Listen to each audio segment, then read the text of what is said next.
Hi guys, welcome back to my channel. If you're new here, my name is Zina and I want to tell you guys my US immigrant visa interview experience. So I'm going to start from when I got my appointment later.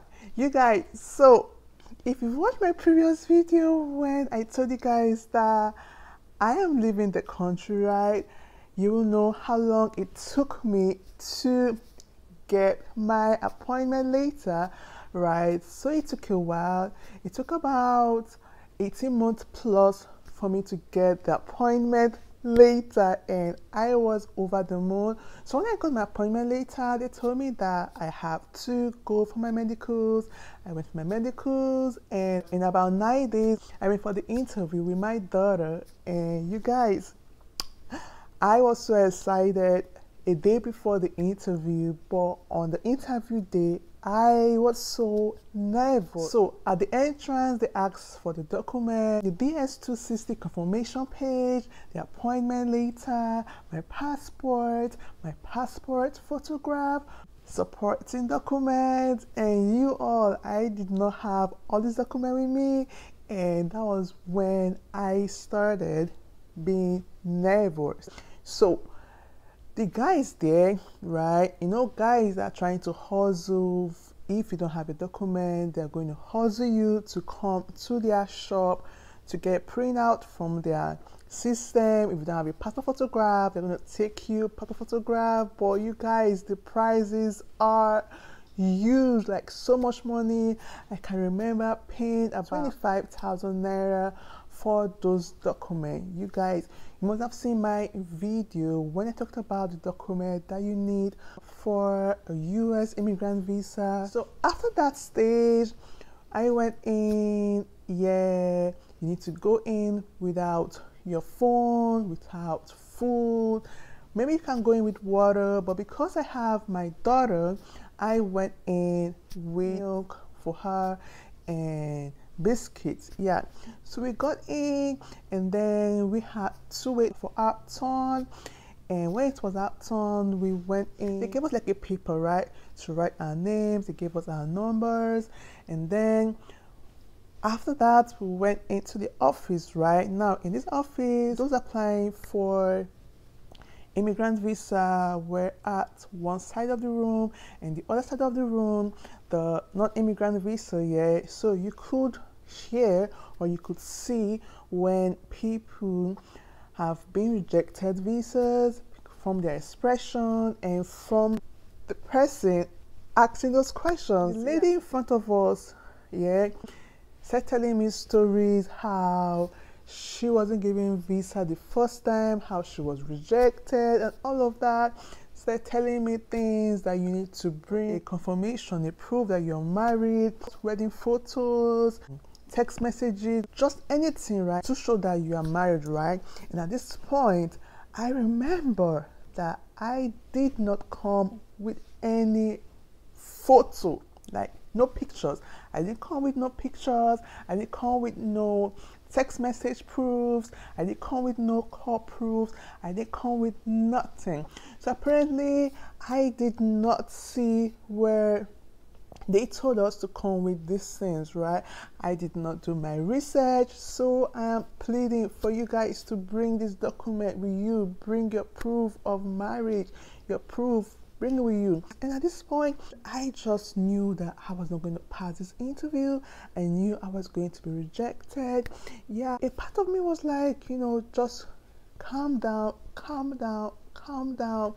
Yeah, so I tried to put myself together, and so it was my turn now, and my daughter, they called her number, and we went there, and the lady asked me, "You're here for an immigrant interview?" I said, "Yeah, I'm here for an immigrant interview." And she said, "Can I have your passport? Where are your medicals? Your result isn't here." I'm like, "My result isn't here? What do you mean? Like, what do you mean?" Apparently, they haven't sent her the medical, so I had to wait. She told me to go sit down one place, wait, I'm going to call you back. And I waited, and at this point, I'm like, what is happening? My medicals from the hospital, they haven't sent it to the embassy. What the hell is happening? And she had to see other people. It took about an hour plus or an hour 30 minutes for her to call me back. Yeah, so when she called me, she asked for my other documents, my police report, my birth certificate, and every other thing I have, passport photographs, everything. And then she asked me some few questions. She asked me, okay, how long have you been married? Can I see pictures of you guys, your wedding photos? I said, I'm sorry, ma'am, I do not have wedding photos. I did not bring them with me. And she was like, okay, do you have text messages? Do you have call proofs? I said, no, I don't have. I'm really sorry, I couldn't bring this with me.